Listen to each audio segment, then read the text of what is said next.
חשבתם שדיבידנד זה כסף חינם? אולי זה הכנסה פסיבית? אולי זה איזושהי מדפסת מזומנים? חכו עם זה רגע. כשחברה מחלקת דיבידנד, המניה יורדת באותו סכום בדיוק. לצורך הדוגמה, החברה החליטה שהיא מחלקת 5 שקלים של דיבידנד על כל מניה שאתם מחזיקים. קיבלתם 5 שקלים על כל מניה?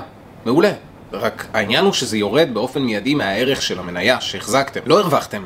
פשוט הזיזו את הכסף מהכיס השמאלי שלכם לכיס הימני. ולא רק זה, גם שילמתם על זה מס, כי נוצר אירוע מס, איבדתם חלק מהאפקט ריבית דריבית, שיכול להשפיע על הטווח הארוך משמעותית על התשואה שלכם. אתם, במידה ואתם רוצים כמובן, צריכים להשקיע את זה מחדש, ואם אתם לא עושים את כל הפעולות האלה בצורה חכמה, הפסדתם פעמיים. אז אם אתם רוצים לבנות תיק חכם באמת, אל תחפשו לרדוף אחרי השקלים, שיזרקו לכם פה דולר על כל מניה ושם דולר על כל מניה. תראו את התמונה הגדולה. תחפשו לבנות תיק שגדל לטווח הארוך. לא תיק שיחלק לכם פירורים בשביל שתוכלו לקנות עוד שוקו במכולת. ויש עוד דבר שאתם יכולים לעשות. תעקבו אחרינו ותלמדו איך בונים תיק חכם באמת.